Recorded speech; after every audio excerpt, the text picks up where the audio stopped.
Technology, science, space, environment, people. places. It's all totally awesome.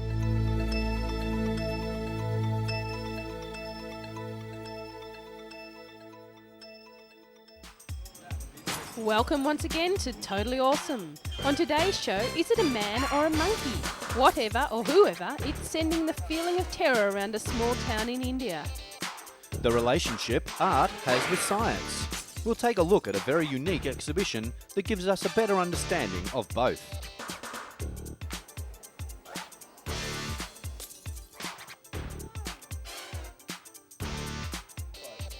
A dog kennel set up to ease the mind of holidaying owners.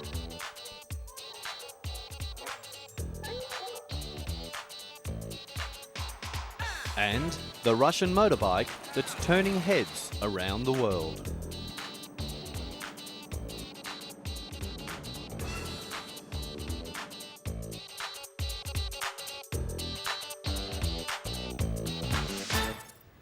Did you know that plants talk to insects? Well, that's the theory being put to test by scientists at the Imperial Agricultural College in Wye. Researchers there are discovering how plants use scent and colour to attract helpful insects and repel unwelcome visitors. Scientists have been doing a lot of research in the conversation between plants and insects and have come up with some fascinating results. A plant releases smell to attract certain insects to feed on it, pollinate it, or protect it from aggressors. It's a relationship where the plant is in total control. Why researchers have also discovered the secret life of roses. They have used suction pipes to draw the scent onto special filters. With this, they've been able to analyse when and how roses produce the hundreds of components that make up their perfume, and what external factors make them carry on doing so.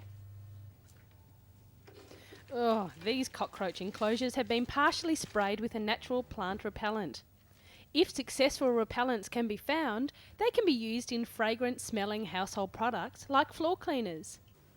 The research also provides insight into how good, helpful insects can be attracted into our garden and unwanted ones repelled in a natural way without using pesticides. The centre has been the heart of agricultural study for 550 years, so I guess you'd say they know a thing or two about plants. With the relationship between plants and insects being more than 300 million years old, we're just beginning to understand how it all works.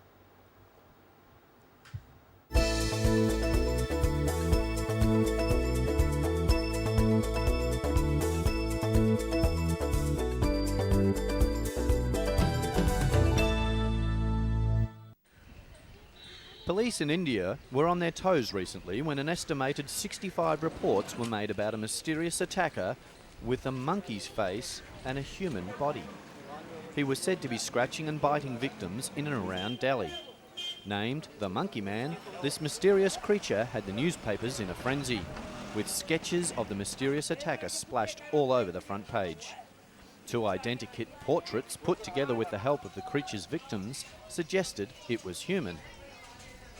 55-year-old Ram Gopal Shamara, who was attacked by the creature while he was sleeping, said the incident had panicked his neighbours, forcing them to spend their nights in the streets armed with sticks, waiting for the attacker. Ashkol Kumar, an eyewitness, said there were two of them. The first one's face was that of a monkey. He had hair all over his head and shoulders, but there was no hair on the lower part of his body. The second creature also had a monkey's face and hair all over his head and shoulders. Police said they had no clue as to the identity of the alleged attackers, but they had intensified patrols in an attempt to catch the mysterious creatures. Monkeys run wild in New Delhi and on the outskirts of the city. Sometimes they pounce on unsuspecting pedestrians or enter houses. What do you think? Man or monkey? And will we ever know?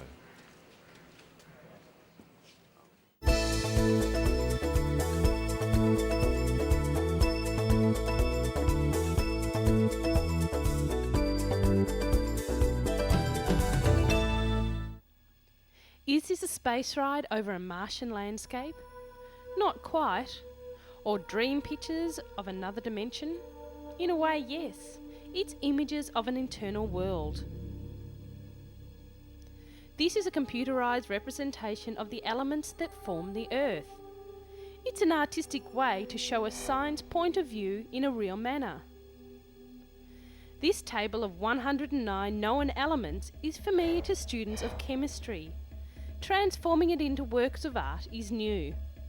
The idea of science-inspiring artists is a great way for everyone to understand the concepts behind science. And scientists are always looking for ways to take a look at their ideas. Each of the 109 known various elements is illustrated by a symbol. Arsenic is common in shellfish, so the symbol used is a lobster. The map of Cyprus is a reminder that copper is derived from the island's name. With its potential for use in nuclear weapons, the element plutonium is represented by the Hindu deity Shiva, the creator and destroyer of mankind. While helium gas explodes in solar-like flares that consume the universe.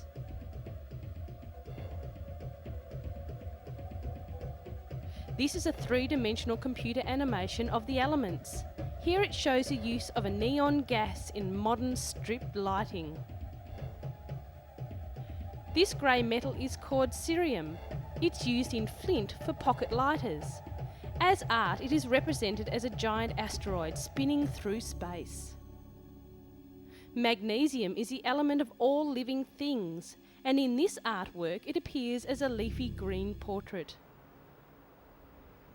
The picture table of the elements is just one aspect of the Arts and Science Festival, centred on the museums and colleges of South Kensington, a very popular place for those who are into the artistic and science scene. It's no accident that these art and science institutes and the Royal Albert Hall find themselves as neighbours. The proceeds of the Great Exhibition of 1851 held in Hyde Park were used to set up these buildings in what was then parkland on the edge of London.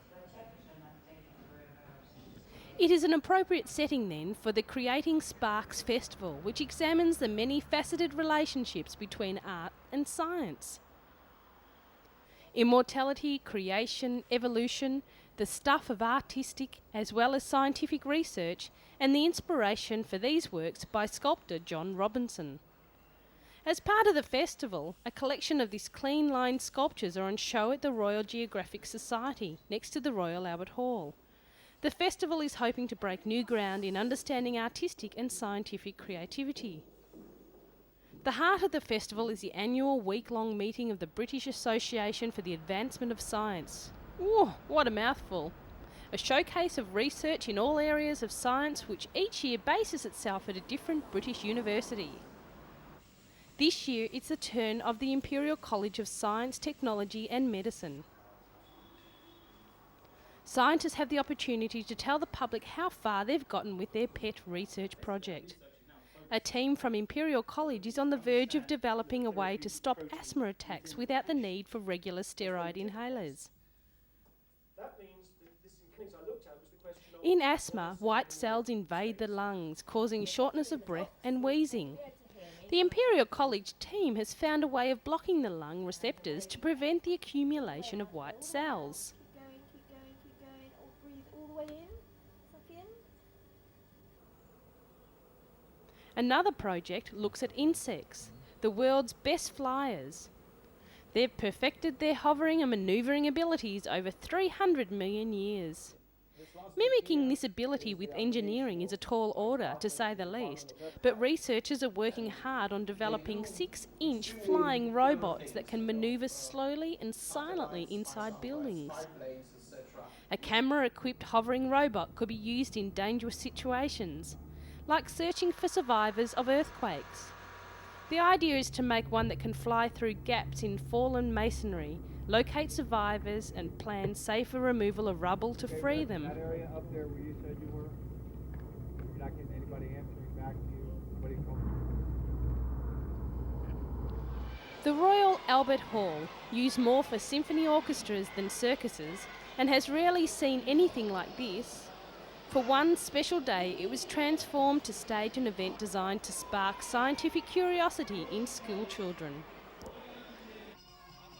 A circus clown proved a painless way for these youngsters to experience some of the effects of friction and gravity. There were plenty of hands-on activities too. University lecturers were ready and waiting to help these children convert their mechanical ideas into working models. It was all cleverly designed to get kids interested in science and technology.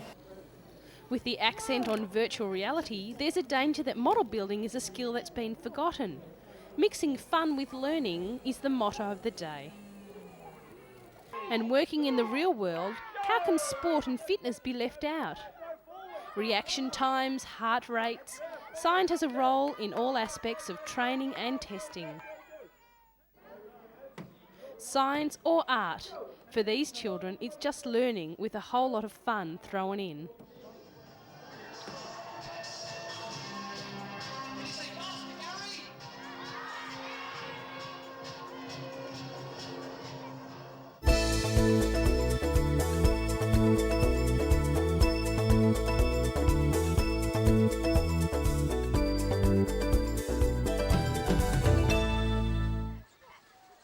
On a hill overlooking Yangon sits a smiling Buddha made from a huge slab of pure white marble.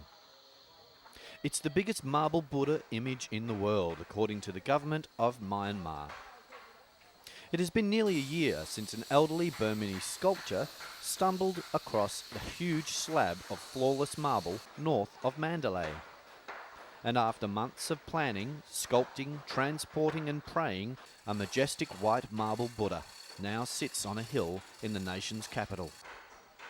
Marble is a stone that comes from limestone. It has been transformed from intense heat and pressure and is often used in sculptures and buildings. To find a piece as pure in colour as this one is quite unusual. Weighing more than 400 tonnes and measuring 37 feet tall, the Buddha is said to be the largest image of its kind in the world.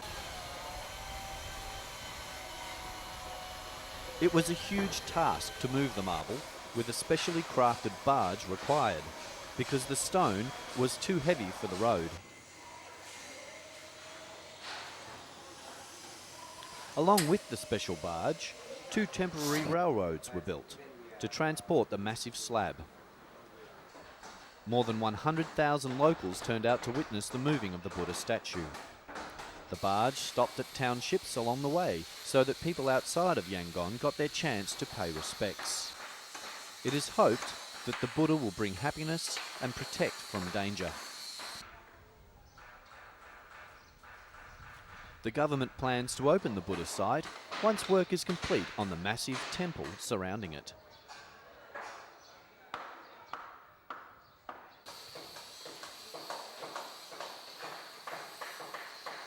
Until then, the crowd comes to pay its respect and to be inspired by this magnificent piece of work.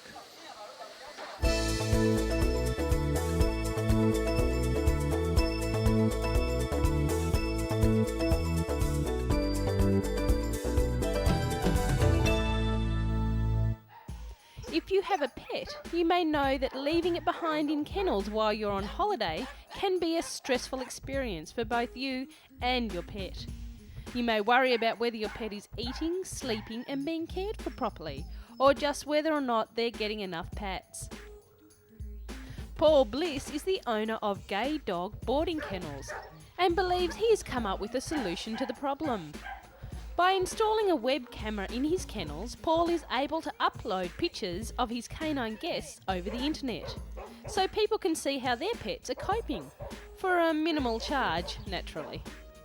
Paul is confident that the webcam installation will revolutionise the practice of putting dogs in kennels.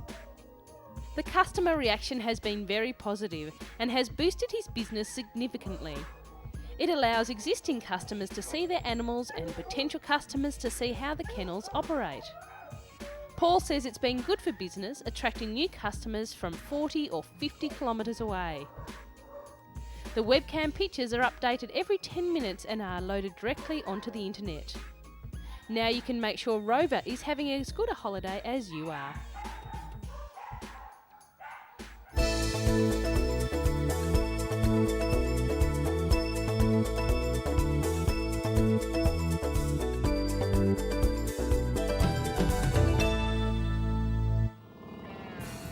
It would be a dream come true for any bikers club in the world to have their very own motorcycle design put into production.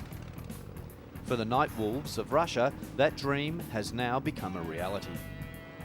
The Moscow-based Night Wolves came up with the design for their dream machine, the Wolf motorbike.